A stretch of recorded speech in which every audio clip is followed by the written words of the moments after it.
Hello friends, welcome back my YouTube channel. तो आज हम देखेंगे feature of government of India act 1935। इसमें हम लोग मोस्ट इम्पॉर्टेंट 30 एमसीक्यूज़ को कवर करेंगे।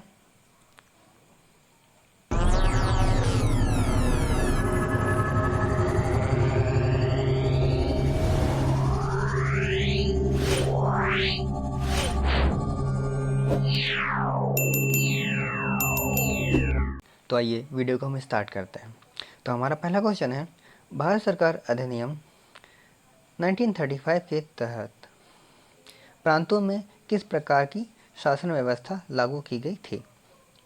ऑप्शन ए प्रत्येक शासन, ऑप्शन बी द्वैत शासन, ऑप्शन सी स्वायत्त शासन या ऑप्शन डी संघीय शासन।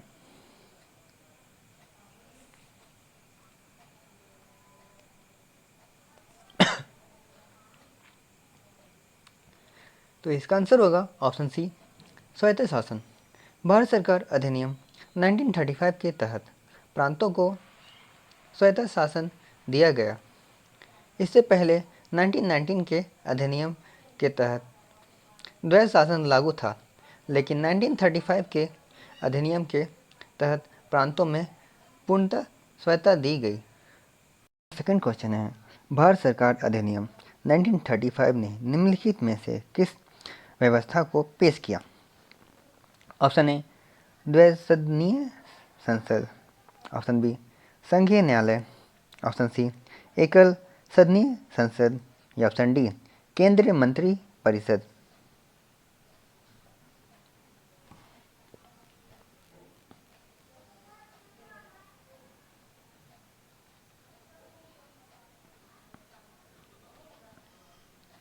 तो इसका आंसर होगा ऑप्शन बी संघीय न्यायालय।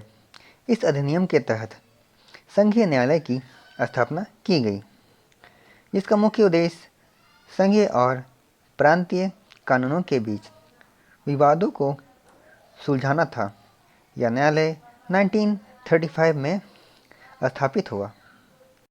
हमारा तीसरा क्वेश्चन है, भारत सरकार अधिनियम 1935 ने कितनी प्रकार की सूचियों का प्रावधान किया? Option A 1, option B 2, option C 3 या ऑप्शन डी 4।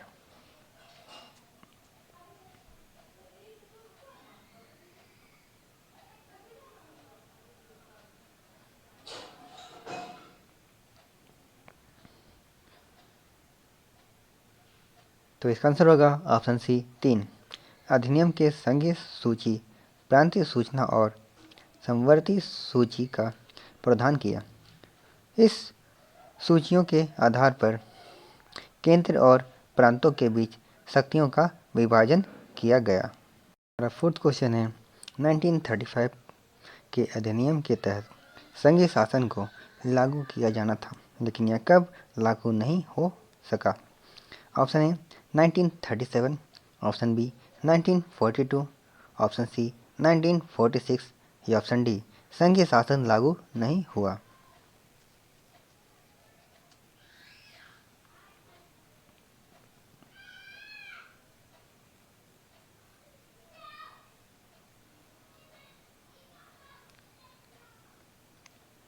इसका आंसर होगा ऑप्शन डी संघीय शासन लागू नहीं हुआ। यद्यपि 1935 के अधिनियम में संघीय शासन का प्रावधान था, लेकिन यह वास्तव में कभी लागू नहीं हो सका, क्योंकि इसके लिए जरूरी हिरासतों की स्वीकृति प्राप्त नहीं हो पाई। हमारा फिफ्थ क्वेश्चन है, भारत सरकार अधिनियम 1935 के तहत केंद्रीय विधानमंडल में कितने सदनों का प्रावधान था? Option A 1, option B 2, option C 3 या ऑप्शन डी 4।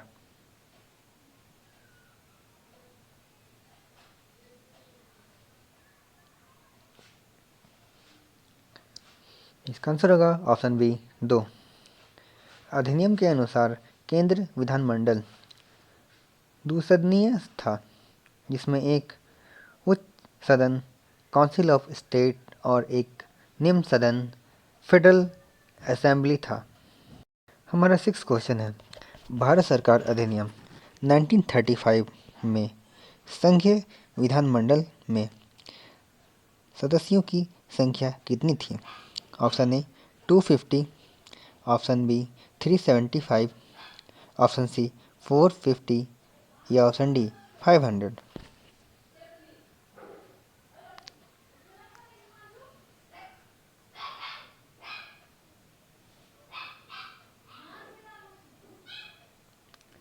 तो इसका आंसर होगा ऑप्शन बी 375। संघीय विधानमंडल में 375 सदस्यों का प्रावधान था। इसमें सीधे चुने गए सदस्यों के साथ साथ कुछ मनोनीत सदस्य भी होते थे। हमारा 7 क्वेश्चन है, भारत सरकार अधिनियम 1935 के तहत किस अधिकार को केंद्र सरकार के पास रखा गया? ऑप्शन ए वित्तीय अधिकार, ऑप्शन बी रक्षा और विदेशी मामले, ऑप्शन सी शिक्षा या ऑप्शन डी स्वास्थ्य।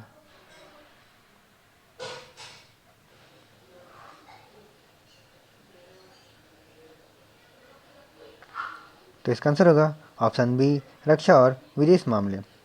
अधिनियम के तहत केंद्र सरकार को रक्षा, विदेश मामलों और संचार जैसे महत्वपूर्ण मामलों का अधिकार दिया गया था। क्वेश्चन है, भारत सरकार अधिनियम 1935 के तहत किस सूची में प्रांतीय सरकार को विशेष अधिकार दिए गए थे? ऑप्शन ए संघीय सूची, ऑप्शन बी प्रांतीय सूची, ऑप्शन सी समवर्ती सूची या ऑप्शन डी निषेध सूची।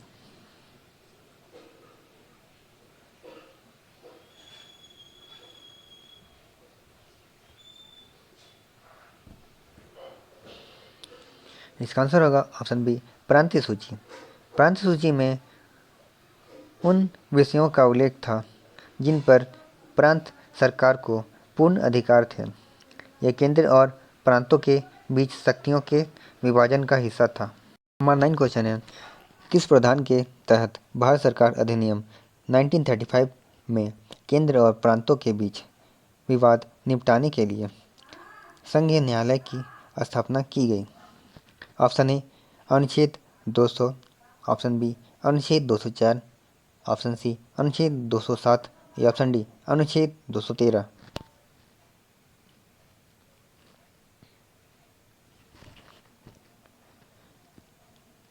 तो इसका आंसर होगा ऑप्शन सी अनुच्छेद 207।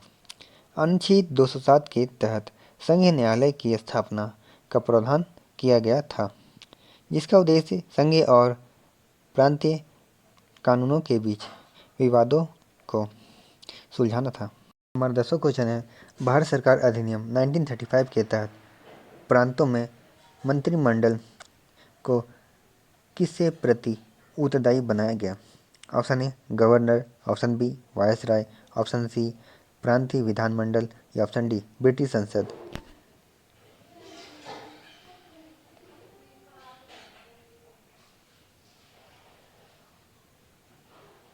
तो इसका आंसर होगा ऑप्शन सी प्रांतीय विधानमंडल।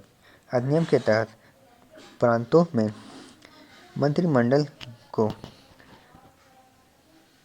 प्रांतीय विधानमंडल के प्रति उत्तरदायी बनाया गया, जिससे प्रांतीय स्वायत्तता को मजबूती मिली। क्वेश्चन है, भारत सरकार अधिनियम 1935 के तहत कितने प्रांतों को संयुक्त शासन दिया गया था? Option A 7, option B 9, option C 11 या ऑप्शन डी 14।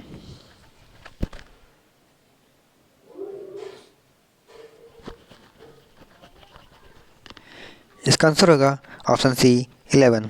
1935 के अधिनियम के तहत भारत में कुल 11 प्रांतों को स्वायत्त शासन का अधिकार दिया गया था। इसमें मदरसा, बंगाल, बिहार और संयुक्त प्रांत प्रमुख थे। हमारा 12 क्वेश्चन है, 1935 के अधिनियम में प्रांतों के लिए गवर्नर का चुनाव कौन करता था? ऑप्शन ए ब्रिटिश प्रधानमंत्री, option B viceroy, option C British संसद या ऑप्शन डी ब्रिटिश सम्राट।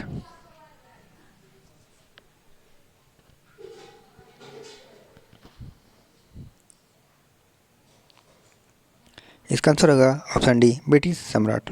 1935 के अधिनियम के अनुसार प्रांतों में गवर्नर का चुनाव ब्रिटिश सम्राट द्वारा किया जाता था और उन्हें अपनी शक्तियों का प्रयोग ब्रिटिश सरकार के निर्देशानुसार करना पड़ता था। 13 क्वेश्चन है, 1935 के अधिनियम के तहत किस नई प्रणाली की शुरुआत की गई थी? ऑप्शन ए, निर्वाचन प्रणाली। ऑप्शन बी, प्रांतीय सत्ता। ऑप्शन सी, द्वैत शासन। या ऑप्शन डी, केंद्रीय स्वायत्ता।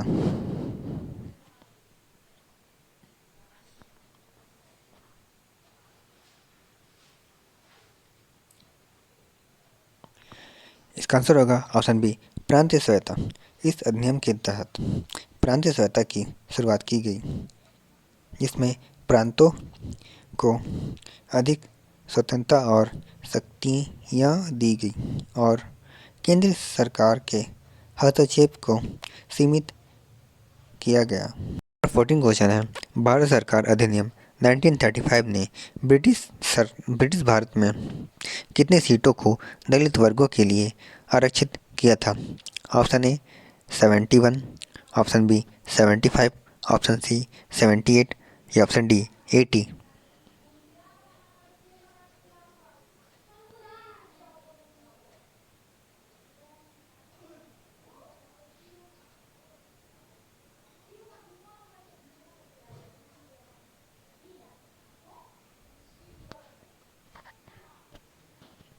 इसका आंसर होगा ऑप्शन ए 71।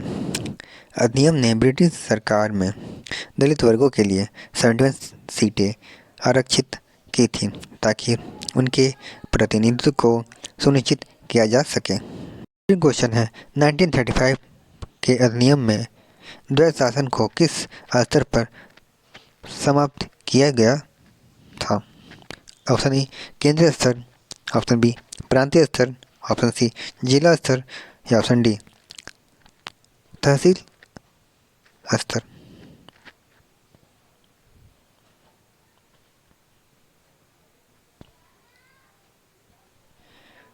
इसका आंसर है ऑप्शन बी, प्रांतीय स्तर। द्वैत शासन की व्यवस्था को 1935 के अधिनियम द्वारा प्रांतीय स्तर पर समाप्त कर दिया गया, जिससे प्रांतों में पूर्ण स्वायत्ता शासन की व्यवस्था की गई। 16 क्वेश्चन है, भारत सरकार अधिनियम 1935 के तहत कितने प्रांतों में दुसदनीय विधानमंडल की स्थापना की गई? Option A 3, option B 4, option C 5 या ऑप्शन डी 6।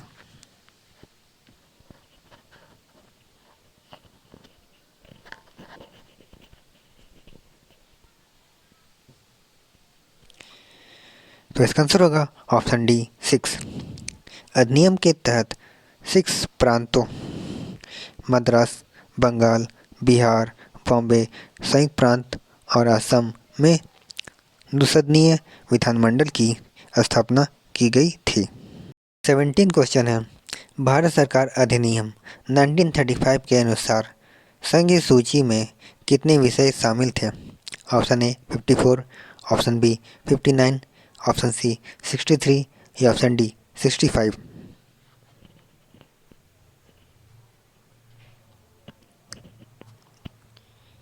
तो इसका आंसर होगा ऑप्शन ए 54। संघीय सूची में 54 विषय शामिल थे, जिन पर केवल केंद्र सरकार कानून बना सकती थी। इस विषयों में रक्षा, विदेश मामले और संचार जैसे महत्वपूर्ण क्षेत्र शामिल थे। हमारा 18 क्वेश्चन है, 1935 के अधिनियम में कौन सा पद भारत के गवर्नर जनरल को दिया गया था? ऑप्शन ए, भारतीय संघ का प्रमुख। ऑप्शन बी, ब्रिटिश भारतीय सेना का प्रमुख। ऑप्शन सी, भारत के विधायिका का अध्यक्ष। या ऑप्शन डी, भारत की न्यायपालिका का प्रमुख।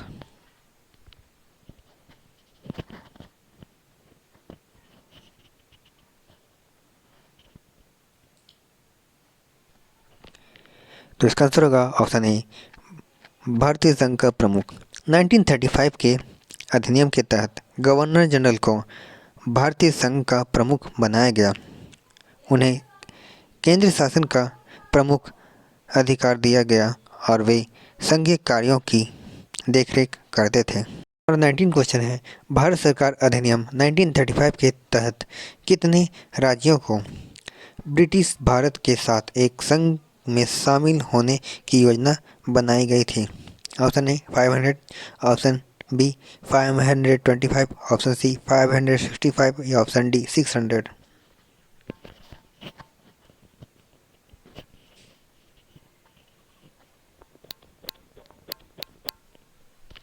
इसका आंसर होगा ऑप्शन सी 565। अधिनियम के तहत योजना बनाई गई थी कि 565 रियासतों और ब्रिटिश भारत मिलकर एक संघ बनाएंगे, लेकिन यह संघीय व्यवस्था पूरी तरह से लागू नहीं हो सकी। क्वेश्चन है, भारत सरकार अधिनियम 1935 का सबसे महत्वपूर्ण योगदान क्या माना जाता है? ऑप्शन ए पूर्ण स्वतंत्रता, ऑप्शन बी विभाजन की घोषणा, ऑप्शन सी प्रांतीय सत्ता या ऑप्शन डी केंद्र अधिनियम का उन्मूलन।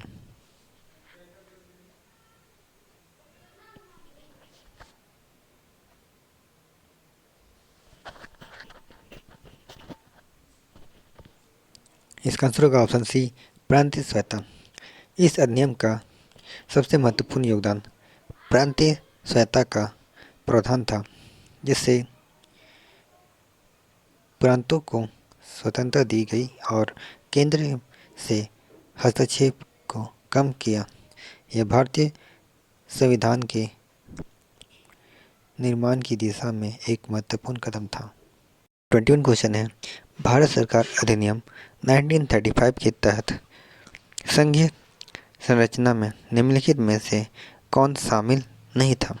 ऑप्शन ए प्रांत, ऑप्शन बी रियासतें, ऑप्शन सी केंद्र शासित प्रदेश या ऑप्शन डी ब्रिटिश भारत।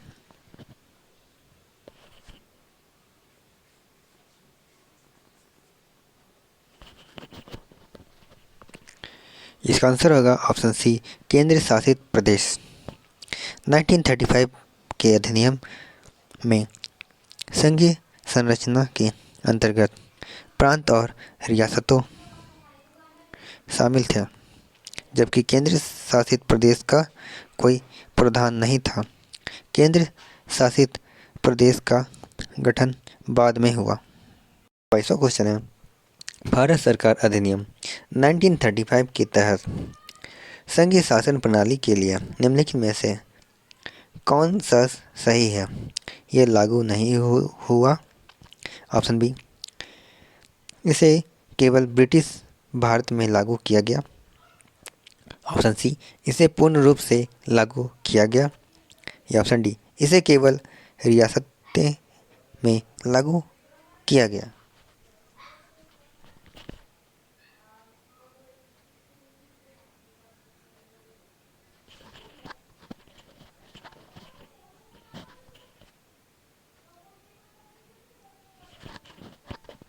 इसका आंसर होगा ऑप्शन ए यह लागू नहीं हुआ। संघीय शासन प्रणाली को अधिनियम में प्रस्तावित किया गया था, लेकिन रियासतों की असहमति के कारण यह कभी लागू नहीं हो सका। हमारा 23वां क्वेश्चन है, भारत सरकार अधिनियम 1935 के तहत वायसराय को किस प्रकार की शक्तियां प्राप्त थीं? ऑप्शन ए सीमित, ऑप्शन बी सांकेतिक, ऑप्शन सी व्यापक या ऑप्शन डी कोई शक्ति नहीं थी।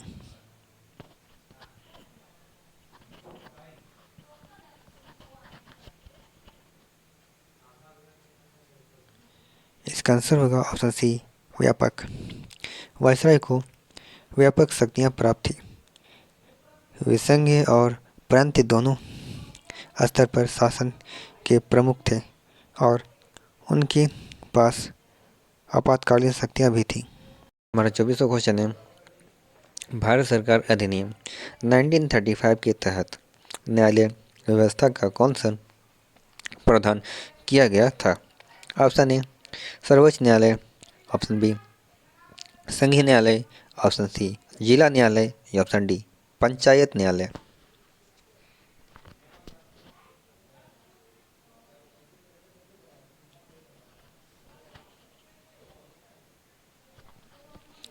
इसका आंसर होगा ऑप्शन बी संघीय न्यायालय। अधिनियम के तहत संघीय न्यायालय की स्थापना की गई थी, जो संघीय और प्रांतीय सरकारों के बीच कानूनी विवादों का निपटारा करता था। तो क्वेश्चन है 1935 के अधिनियम ने किस प्रकार की प्रतिनिधि प्रणाली को भारत में लागू किया? ऑप्शन ए प्रत्येक निर्वाचन, ऑप्शन बी अप्रत्येक निर्वाचन, ऑप्शन सी सांकेतिक निर्वाचन या ऑप्शन डी सामूहिक निर्वाचन।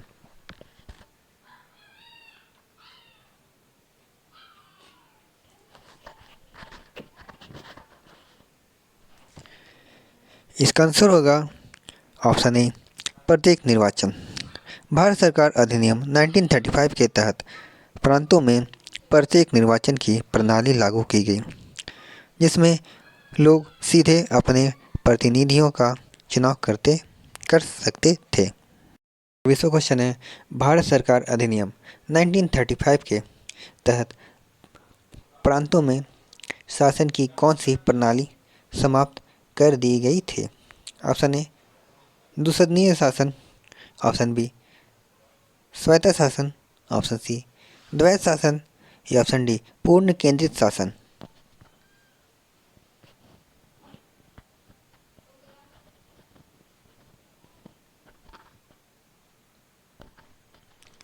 इसका आंसर होगा ऑप्शन सी द्वैत शासन।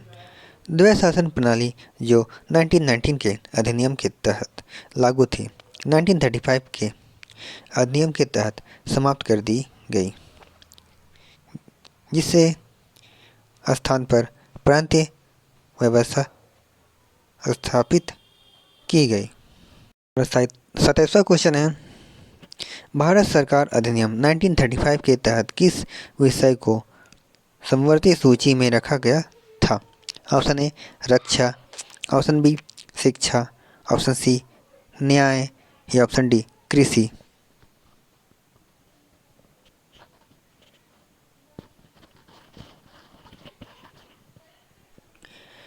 इसका आंसर होगा ऑप्शन बी शिक्षा। समवर्ती सूची में शिक्षा सहित कुछ विषयों को रखा गया था, जिस पर केंद्र और प्रांतीय सरकारें दोनों कानून बना सकती थी। हमारा 28वां क्वेश्चन है 1935 के अधिनियम के तहत केंद्र विधानमंडल में गवर्नर जनरल के पास कौन सा विशेषाधिकार था? ऑप्शन ए प्रस्तावों को अस्वीकार करना, ऑप्शन बी प्रस्तावों को पारित करना, ऑप्शन सी अपने विवेक से कानून बनाना या ऑप्शन डी संसद को भंग करना।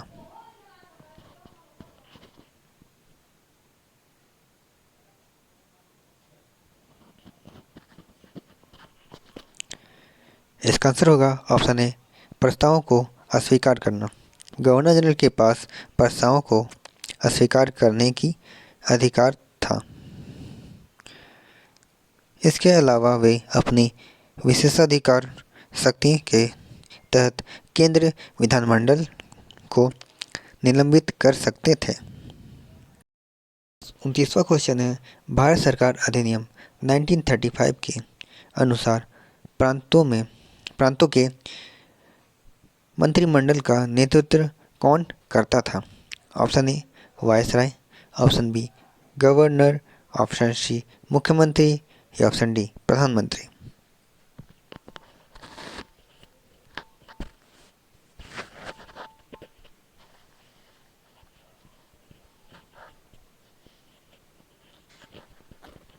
इसका आंसर होगा ऑप्शन सी मुख्यमंत्री। 1935 के अधिनियम के तहत प्रांतों में मंत्रिमंडल का नेतृत्व मुख्यमंत्री करता था, जिससे प्रांतीय विधानमंडल में बहुमत प्राप्त दल द्वारा चुना जाता था। 30वां क्वेश्चन और लास्ट क्वेश्चन भारत सरकार अधिनियम 1935 के तहत भारत के रियासतों के प्रति कौन उत्तरदायी था? ऑप्शन ए ब्रिटिश संसद, ऑप्शन बी भारतीय राष्ट्र कांग्रेस, ऑप्शन सी गवर्नर जनरल या ऑप्शन डी गवर्नर।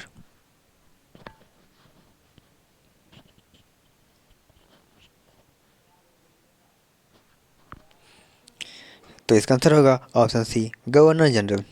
रियासतों के प्रति गवर्नर जनरल उत्तरदायी था और वे रियासतों के साथ संबंधों को प्रबंधित करते थे। रियासतें सीधे ब्रिटिश सम्राट के अधीन आती थी, लेकिन उनका प्रबंधन गवर्नर जनरल के माध्यम से होता था। हमारे YouTube चैनल पे नए हो तो वीडियो को लाइक, कमेंट, शेयर और सब्सक्राइब जरूर करें। हम इसी तरह पॉलिटी टॉपिक की सीरीज लेकर आएंगे जो पॉलिटी की हर टॉपिक को कवर करेगी। तो आप अपना सपोर्ट बनाए रखें और वीडियो के माध्यम से अपने ज्ञान को बढ़ाते रहिए। धन्यवाद आप सभी का वीडियो को देखने के लिए। लाइक कीजिए, सब्सक्राइब कीजिए और दोस्तों के साथ शेयर कीजिए।